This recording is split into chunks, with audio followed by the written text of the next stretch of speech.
Well, hello everyone. Good afternoon, and thank you for joining us today for this NOCTI Spotlight webinar. My name is Ashley Campo. I am the Outreach Coordinator at NOCTI, and I will be facilitating today's webinar. And we'll be discussing the need for CTE administrators and some of the support and resources that are available to help that population succeed.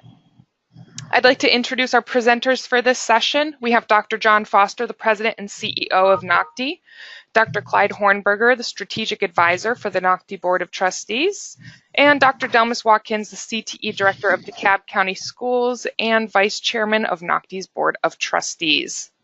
So let's go ahead and jump in and get started. Everyone, please welcome John, Clyde, and Delmas. Hi, everybody. Thanks for joining us this afternoon. Clyde, Delmas, you want to just say hello quick? Hello, everyone. Thank you for being here. Yes, hello, and welcome to our webinar. All right. Well, I'm going to kick things off here. This is John Foster. And, you know, we know that becoming a CTE administrator is a very challenging, you know, prospect. And what's been happening lately is it seems that as career and technical education gets more and more popular via the media, via policies, state and local and federal, it seems that a couple of things are happening. One is that CTE teachers who many times, you know, start their careers a little bit later than regular teachers who come through a four-year degree, seem to have little interest in moving into administrative position. You know, it takes them some transition time to become teachers, and then once they've transitioned from, you know, the workplace to the schoolhouse, they're reluctant to transfer to the head office, so to speak. The other thing that's been happening is, and we've seen it in a number of states, because our organization, NOCTI, does a number of teacher certification agreements with about, I guess, 20 states. So basically, if you're going to become a secondary CTE teacher in a particular state, if you're one of the 20 that happens to use us, you know, you come through one of our credentialing assessments as part of your certification process. So because of that, we have a lot of interaction at that level. And what we find is that what's happening in some states is that folks with regular education administrative licenses or certificates are taking positions governing or watching over policy for CTE programs, but they don't have the CTE background. So the CTE background piece is kind of the missing component. Those of us doing the presentation, you know, today have all kind of come from the traditional CTE ranks. You know, some of us came from an alternative rank, others of us came through a degree, but we all had experiences as teachers and administrators and a variety of other positions before you know, becoming CTE administrators. So we know that there is a fairly significant learning curve for those without that kind of background. Anyway, that's kind of what we're going to talk about today. So our focus with this resource needs to be a little bit clarified. We're focusing on folks who are in charge of CTE programs or schools or regional centers or whatever your you know, delivery mechanism is, but we're focusing on those folks who don't necessarily have a CTE background. We're focusing on those folks who primarily have an administrative background and an education background who are relatively new to CTE. So that's really the focus of the resource that we're providing. And on the screen right now, you can see that the first book, which is out on the street, so to speak, it's a collaborative between ourselves and ACTE, and you can see that we have all three of the authors on the call today, myself and Clyde and Delmas. Book 2 should be available in early April, and that's a little bit deeper look at some things you should know about CTE administration. And book 3, we assume will be ready sometime around Vision next year, which is, again, a deeper look at book 3. But basically the idea with these 3 books is in book 1, this particular resource, we're looking at folks who have just transitioned into a CTE administrative slot and maybe are in their first 3 months or so. They're in the mode of looking at things and trying to figure out, you know, what they want to do. They're trying to assess what's in existence right now. In book 2, you're really talking about after you've been in place for a year or so, and you're talking about implementing your particular goals and vision for your particular school and your particular programs.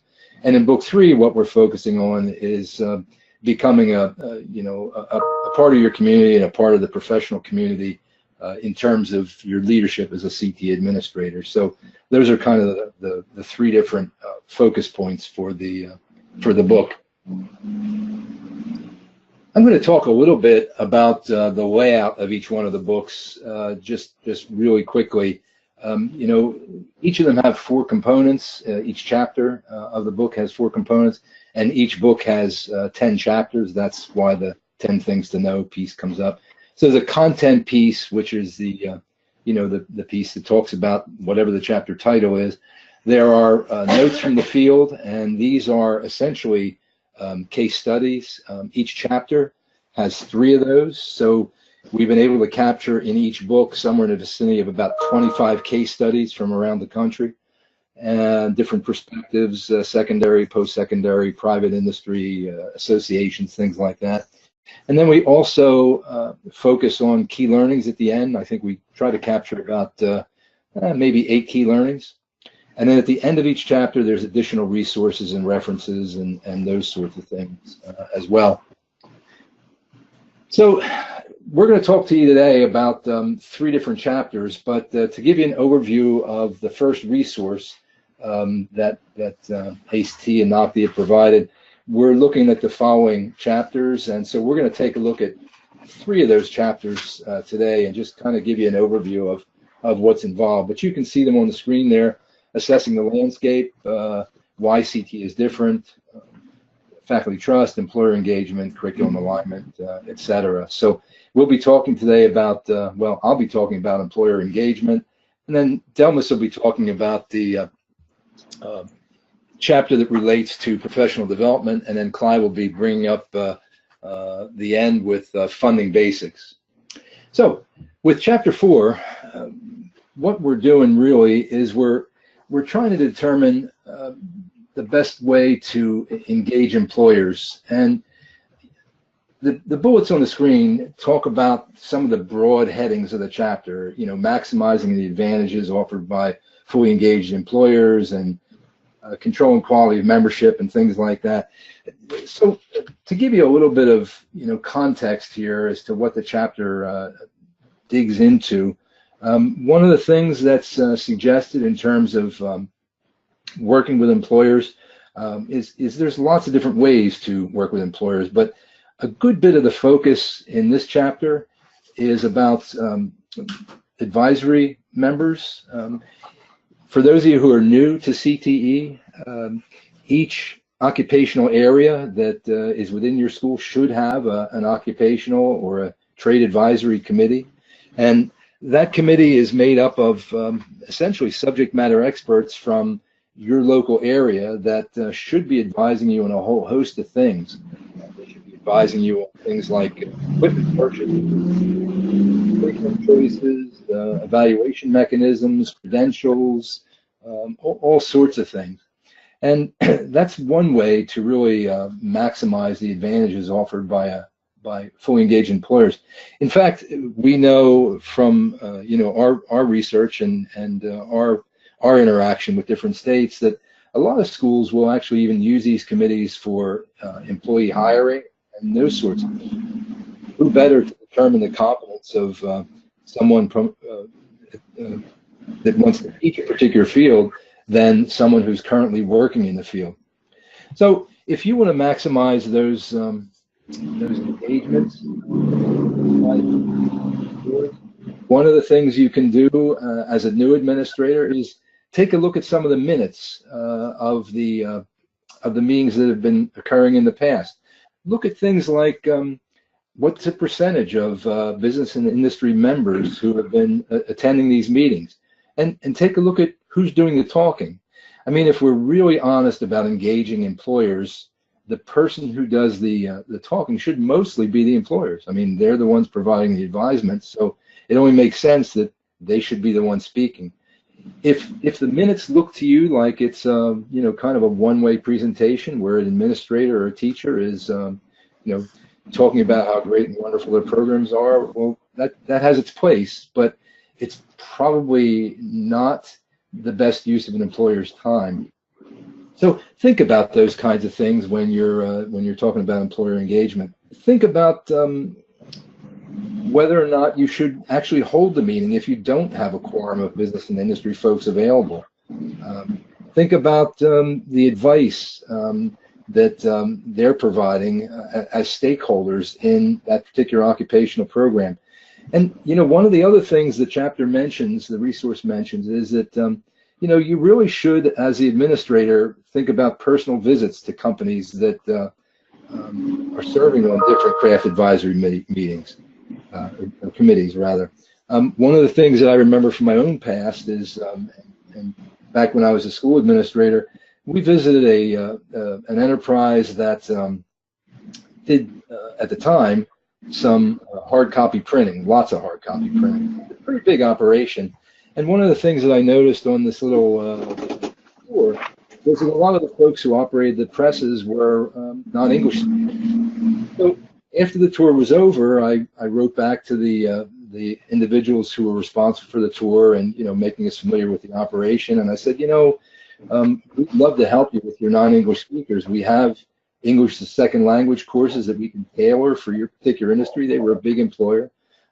We'd be willing to label the machines for you with languages of English and the non-English speaking, so that people would understand, you know, things like safety precautions and things like that in machinery. Those kind of outreaches to employers means a lot to the employer, and it's a good way to develop a long-term relationship. I want to say just a little bit too about the second bullet on that screen, the control of the OAC membership. You know, a good example of controlling the quality of occupational advisory committee membership is using a membership application, and this is talked about in the book a couple of times. You know, think about what your needs are in terms of your particular program. What kind of subject matter needs are best suited? Are you looking for someone with equipment expertise? Are you looking for someone who knows the industry and will help you with cooperative work placements? I mean, what are you looking for? What if a company that you're working with offers you two folks? What if they say, okay, we'll send, you know, Mr. Smith over there who happens to be a salesperson, or we'll send Mr. Jones who's the training director? Well, chances are you want the training director because you want to know the skill set of the individuals that this company is hiring. So those kinds of things are important when it comes to selecting members of an advisory committee. I mentioned before that one of the things that comes up in each of the chapters is these case studies. And just to give you some idea of what's involved in these case studies, what I'd like to do is to just actually read you a section of one of the case studies, because it kind of gives you a sense of the flavor and the level of the individuals who have helped us put this resource together. So I'll just read a little section here. It says, our first entry in the notes from the field comes from the National Science Foundation's Advanced Technological Education Center in Florida, and their director discusses why engaging industry in CTE programs is so vitally important. So I'll just read two little sections. One says, as you get to know your industry partners better, you will learn what their personal passions are with respect to education, and you can learn what they can and cannot do as a company or organization to help related programs. Developing these relationships can help match the best industry partners for a particular event or activity. As an example, our center worked with some industry partners that really enjoy working with teachers. So if at all possible, they make themselves available for teacher professional development events, workshops, and activities. She goes on to talk about one of her heroes, and I'll just read you a quick snippet from that. It says, one of our heroes is the owner of a precision machining company that makes parts for the aerospace and aviation sector. He has worked closely and tirelessly with our center, the local community college, technical centers, and colleges, high schools, and apprenticeship programs to help grow manufacturing and machining programs in a 4-county region in the greater Tampa Bay area. This mid-size, high-precision machining company made an executive commitment as part of its ongoing strategic planning to help develop the next generation's workforce. The owner and members of this leadership team regularly participate in advisory committees, host both student and educators at their facility, present at technical and career-focused professional development events, judge student projects and team competitions, review curriculum, share emerging industry trends and technology, and advocate for CTE support at the state and national levels. We know we can call on our hero at any time, and that company will send someone to help us.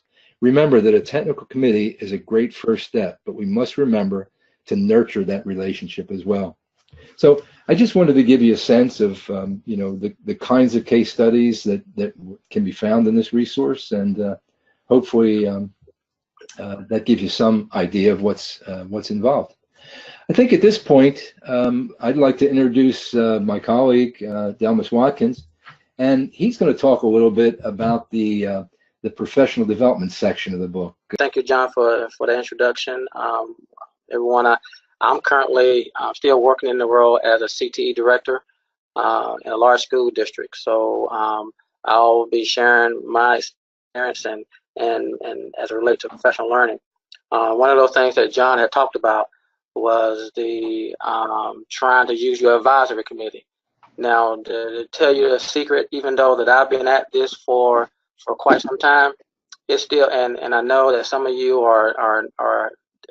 don't have a CTE background. Yeah, that don't let that alarm you, because even a seasoned person needs to be able to develop ourselves in that area again. That's because advisory committees still is one of those areas that we need to always make sure that we're learning and changing, and that's the beauty about professional learning. Professional learning or professional development is our opportunity to lead change. One of the things that I found out over the years, that the more professional learning that's put in place, it makes the staff and the new people that you're getting ready to lead, it makes them feel that they're connected and they're involved, that even though there's changes about to happen, the professional development will help them to understand how to operate in the new structure or in the new way of doing things. So so as a new administrator, a lot of times that we have to take the current team that we have and develop them to be able to operate or to teach. Now the one thing that's most challenging about the professional development in CTE is that one size does not fit all. Okay, there are some things that goes across the board, like advisory committees. But when it comes down to if a teacher is, as it relates to technical skills, the technical skills that you see in computer science is totally different than technical skills in healthcare science, and then culinary, cosmetology, construction.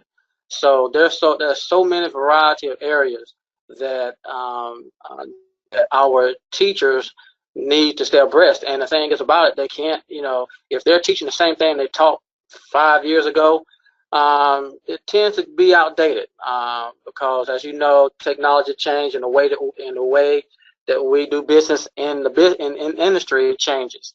So professional development is that area that allows us to invest in our staff, to let them know that, hey, we're on board, to supporting you and investing in you to be a part of the team. The thing that I use as it relates to professional development that kind of brings my team together to let everybody know that, hey, you are a significant part of the team. Because sometimes when there's change and new leadership comes in, some folks may not feel as connected as others. But but as the leader, you put in place professional development that allows them to be inclusive to the direction that you're taking them. Then it does nothing but allow them to know their role and their connection and what they need to do to be a part of the team. So as you're moving into the new role as CTE leadership for a particular school or a district. Sharing your vision, making sure that it's clear. And just because it's clear doesn't mean that everybody that's on the team can perform or do or meet the expectations. And that's where the professional development can come in, where you can tailor your professional development that will meet the needs of staff. So and you can do that by setting performance goals for each of your staff members.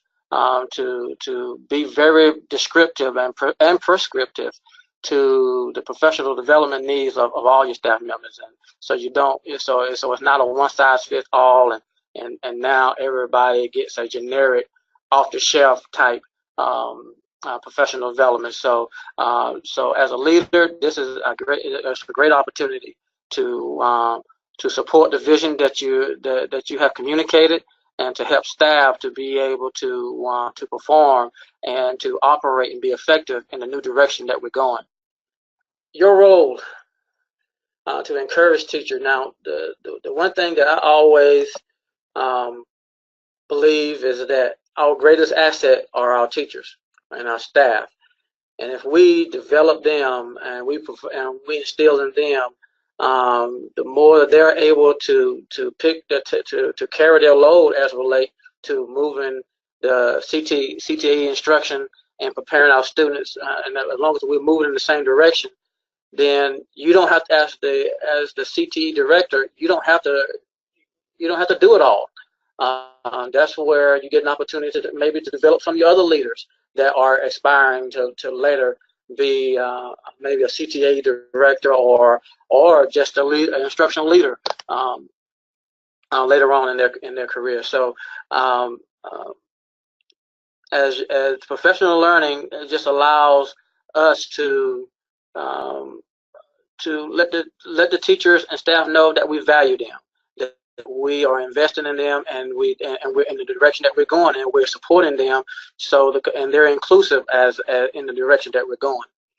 And the ways that you can do that, you can establish goals and put in a monitoring process, and to let the staff know exactly and teachers know exactly where they are and how well they're doing, and how well or if there's changes need to be made. They need to know that too, to be honest and upfront, and so they would know what the adjustments that need to be made. So I believe that the professional learning allows us as leaders to have our staff to be more inclusive, to know that, hey, look, we're going in this direction, and there may be some areas that you may not know how to do at this time, but the professional learning is in place to support you, so that we can all be in the same formation, moving in the same direction.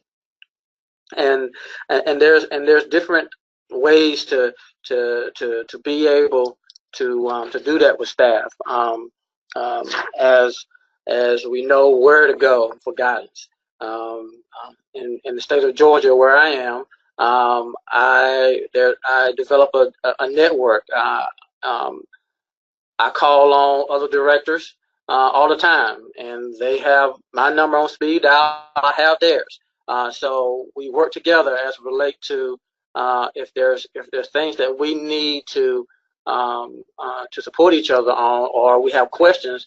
We really have a great network of people around the state that and even around the country that we call on. And this can be set up the same way with our teachers when we're talking about the establishing professional development. It doesn't actually have to be a off the shelf speaker come in to give a presentation. Professional learning, from my experience, I think when it's personal, when it's face to face, and it's very relatable with somebody from your own discipline area, it tends to be more beneficial.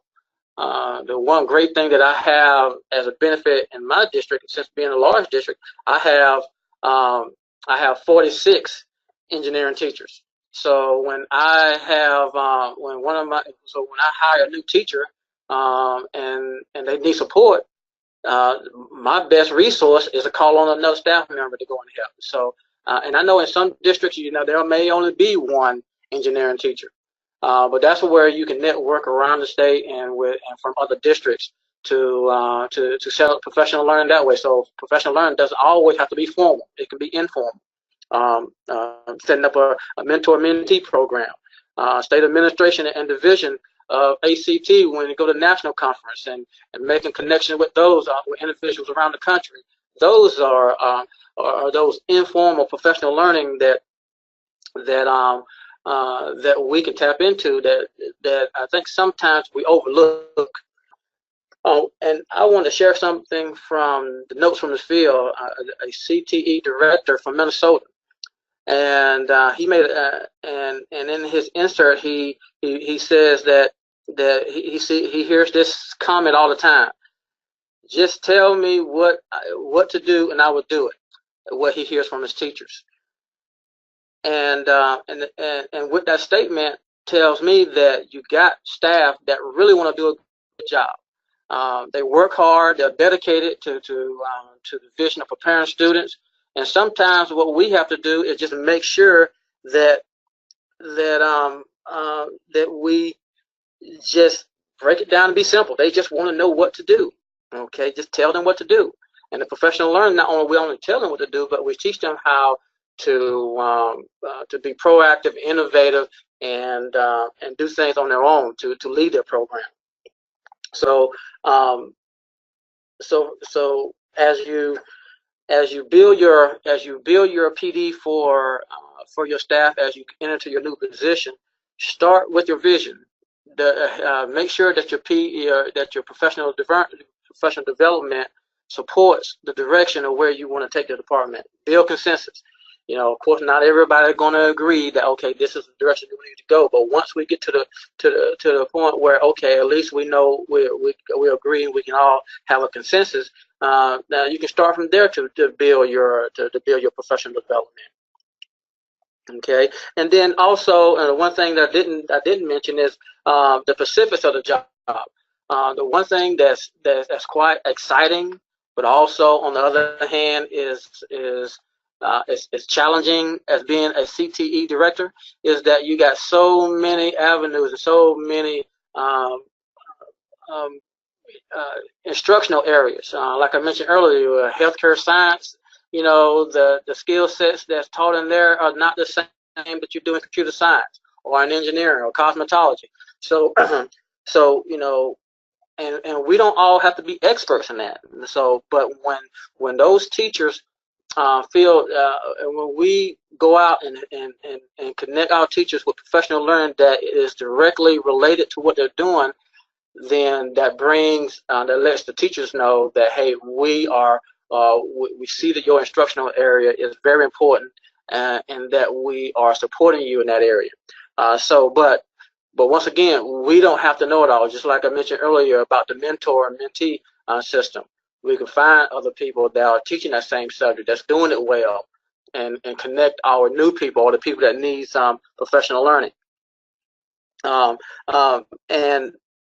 And as it relates to getting the year started, as you start, think about establishing a baseline, a foundation, and that's where you can actually do a retreat, get away from all of the distractions that may come into place when you're in the office or trying to have a meeting around the office. Sometimes we may have to get away so that you can, so as a team, that you can get everybody on the same page.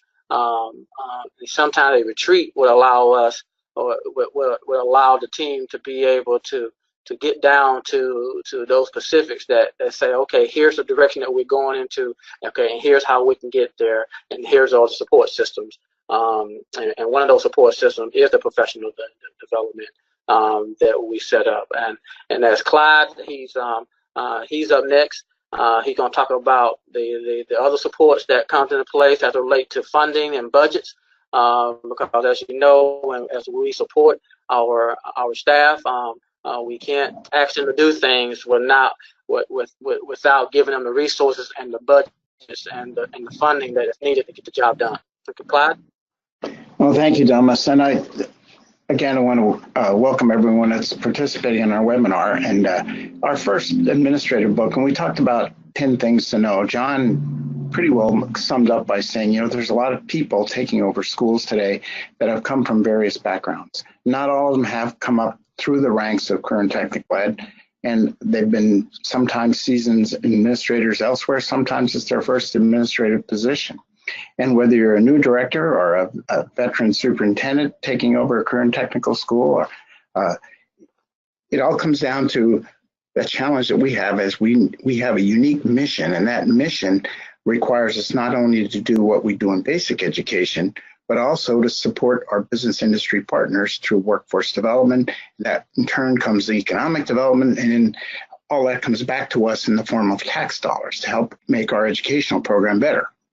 So CTE is a little unique in that we have relationships beyond our normal educator support group. Again, the business industry group is just an entire different, we stress this in the book and especially in the second book. So the first thing we wanted to talk about as a challenge for funding or basics in this first book, we said there are certain things, when you're a new administrator, probably one of your greatest weaknesses is the fact that you really don't have a lot of experience with budgets. And if you have experience with maybe a traditional or a basic education budget, it can be very challenging because of the uniqueness of current technical education. And everybody knows it costs more for current technical education than it does basic education. When you look at the unique facilities we have and the instructional equipment costs, it's sometimes unconscionable for some people to believe that much money can be spent in one program. But again, it's necessary to support the business industry partners and the career choices of students. So when we begin our careers as administrators, sometimes it's right after we've completed some college courses, and those courses for certification required some school funding or school finance courses. In many cases, those courses do not prepare us for the unique funding streams that we have in current technical education. So when we take over a school, we have to learn first, what are the basic requirements? What are the basic funding streams? And in every state, you have at least 3 sources of funding. And we'll talk later in the third slide that I have, we'll talk about other funding sources. But the 3 funding sources, generally, we benefit from the Carl Perkins Fund. And then now with the new Perkins 5, we're enjoying an increase in many states. And that Perkins Fund is very important to us is how we spend that. And later on, I'll talk a little bit about whether our choices are within that Perkins funding. But if we look at how we take over a school, typically we take over a school at the beginning of the school year, which is generally July 1st. If you take over that school, the budget is prepared sometimes a full year in advance before you ever get to use it. And the budget was a projection, a spending plan from your predecessor, and that predecessor may or may not have the same basic beliefs or philosophies. So when we take over the school, there is an existing budget, as it points out in the first page, on the first bullet. Excuse me, that existing budget may not be aligned to your philosophies and your predecessor's philosophies, or your highest priority. So you have to work within your budget and how you can reallocate those resources. We talk about that. Then the next is when you investigate those revenue sources, again, you have 3 sources. You have Perkins, which I spoke about briefly. You also have some form of state subsidy, and that can vary greatly from state to state, depending upon how each state funds education, especially current technical education. And then the final source generally is a local source. So the local tax dollars, either if you're in a large school district, it's your tax base, your school district budget. If you're in an area current technical school center, it's going to be your member districts, providing in some cases up to 90% or more of that funding. So it's also unique when we are talking later on about how we present our budget. But what often becomes a focal point for discussions on a budget is determining cost per student. You know, school districts tend to, when they determine their cost per student, they look at K to 12 and they divide the number of students into their budget and they come up with the cost per student. Well, if you look at the K to 8, generally that's much less expensive than it is at the secondary level. So when we're talking about the secondary level, you have a lot of electives, and electives don't really add students, they just add more cost to the budget because you're adding more staff and more equipment, more facilities, etc. So career and technical education, again, is an elective. So when people determine if they can afford, or school districts or supporters determine, can we afford to operate this school, like what is the cost per student? And the cost per student can be determined different ways. You know, unlike a school district, we are secondary. Most of us are secondary. Some schools have some middle school programs and maybe under the same budget. Others have a secondary program. Or even if it's a post-secondary program, when we look at our cost per student, there are two ways to analyze that. One is, again, dividing the number of students into the total budget gives you a gross cost per student. But career and technical education is not built around tuition, and some board members and sometimes supporting school districts or superintendents may believe that, well, the cost of sending a kid there is the tuition. That's not necessarily accurate. We are not a tuition-based program or a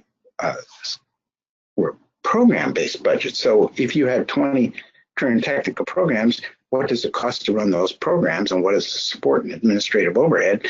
That's your budget. Yes, the number of students in those programs makes a big difference. If your school, it's really about the capacity of your school.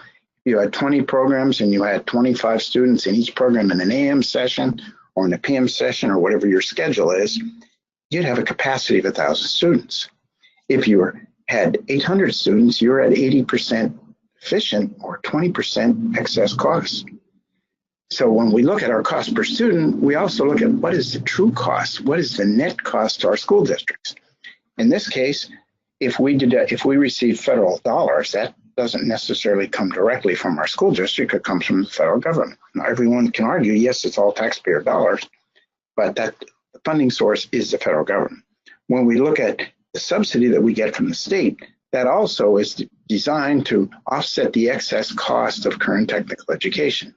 So if we take the subsidy out of the cost and the Perkins cost out, the net cost is really what the member districts pay or the local taxpayers pay for each student in the career and technical school. So the gross cost, again, is dividing into the total budget, which shows all your revenue streams, and the net cost is backing out those costs and what is the actual cost to your member districts.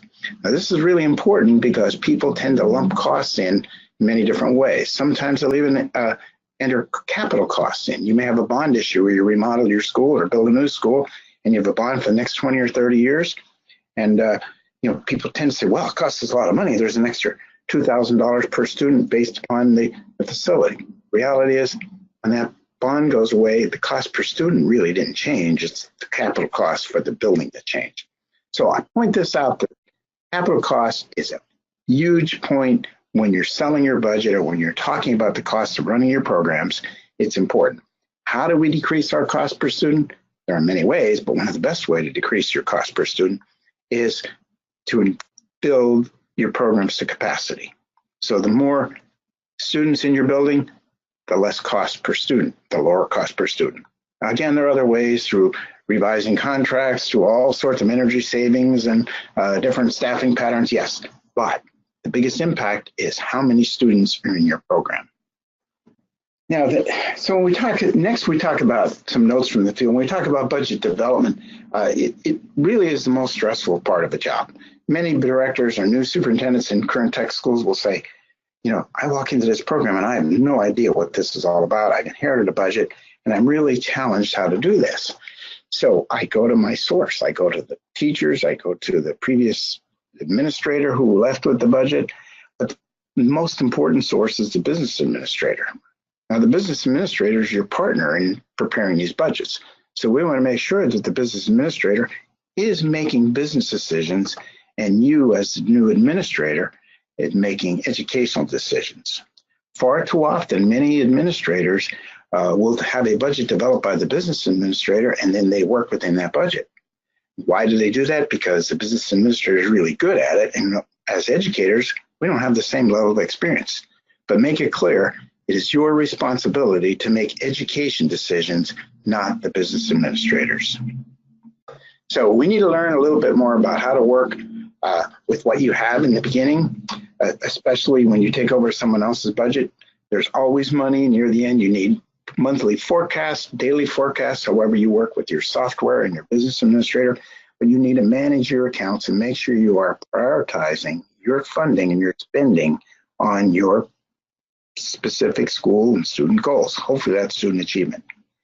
And then also we'd like to really tap outside budget resources and get input for the budget. So there are many outside resources, and some of those outside resources really, and I know in the next slide we'll talk a little more about that, but it can be business industry partnerships, donations.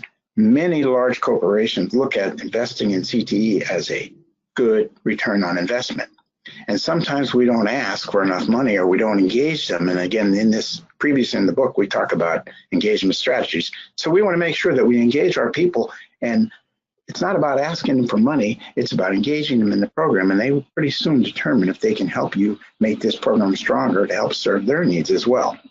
You have local workforce boards that also have grant money come to them for various training projects, equipment projects, and we have legislators that sometimes have money that they'd like to invest in their district. So if you don't ask, you're not going to get that money. But you really need to go to them with a small prospectus to say, here's what I want to do, here's how much money we have, here's how much money we need. And generally, they're going to be very supportive. And then there are foundations. Many foundations will support specific programs, sometimes unbelievable amounts of money in the millions of dollars. And then on a smaller scale, we have student-run enterprises, from schools, for building homes to the auto labs and cosmetology, restaurants, etc. And you all use that. That money can help resource or reduce the cost per student in your school and help resource those programs. The last slide that I would talk about when it comes to budgeting is to assess and prioritize your school needs to meet your school's goals. And remember, your school goals now are yours. As you develop your next budget, you really need to make sure that you are resourcing your goals and your priorities. Everybody in the system has a need for money, and everybody can rationalize their need for money. In general, unless you're in a really unique situation, you're not going to have enough money to fund everybody's priorities. So you have to establish your priorities, stick to your philosophy, and fund those programs first that address student achievement. And then always look beyond the traditional funding mechanisms. Again, foundations, there's all sorts. Engage your business industry partners, and then consider adult industry training. You're typically outside your traditional budget, your general fund budget, and it's money that can help resource your programs and buy equipment and so on. And then again, grant money is also always big. And it varies from state to state. One of the last points I have is to talk about budgets must be presented professionally and without subjectivity. Well, first you need to know your audience. You know, as CTE directors or superintendents, we may have a single board or a joint operating committee, but we may also have any number of contributing member school districts. So when we present our budget, we may be called to present it 10, 12 times or more. So know your audience, know what they're looking for, and focus on what you do, focus on your mission. Focus on student achievement, explain why CTE costs more than basic education, talk about the unique qualifications of instructors, talk about the facility, unique requirements for many of the programs we have, and the instructional equipment, which is very expensive but totally required for high quality current technical education. But always focus on student achievement. Remember, the students that come to your school are the students that come from someone else or some other school district in general in an area school, and focus on your school, your students, and it's theirs. So again, make your case, keep it concise, And if you have a whole bunch of notes that are relevant, put them in the notes section of the budget. Show the variances in notes and explaining. Most people just really want to know what you're doing with the money. So make your case, engage your business industry partners.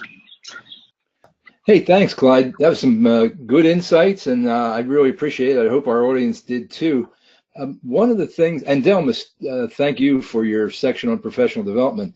While Delmas was talking, one of the things that kind of popped into my mind was the issue on this particular slide, and that is other resources that we have available with our partners at ACTE. In addition to the administrative books, we have 3 books that deal with your first year in CTE, and they're actually laid out the same way the administrator books are. And again, these are for teachers who are coming in primarily from an alternative pathway.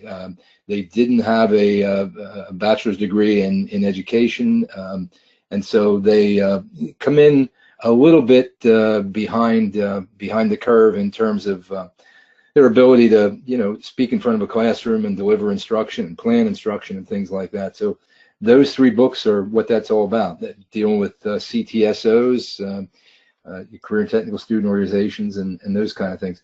Another resource that's out there, that's one that was put together by the National Research Center for Career and Tech Ed under Perkins 4, and that's called Putting Your Data to Work. That book's just been revised and it's been updated with new case studies, and so that's available on ACT's website.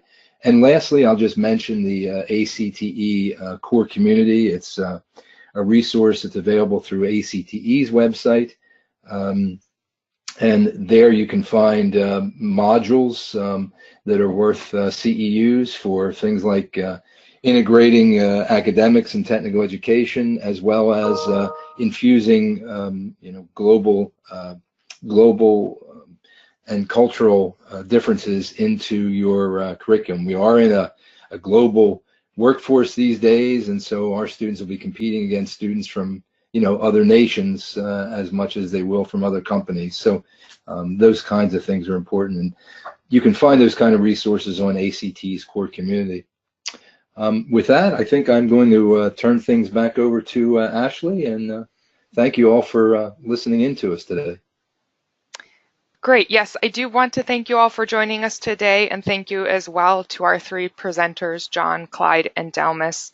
I hope that everyone found today's presentation informative and that you have some takeaways that you can bring back to your schools and your districts. I am going to go ahead and end our presentation there. Again, thank you everyone for joining us and for listening in on this presentation, and thank you, John, Clyde, and Delmas for your help this afternoon.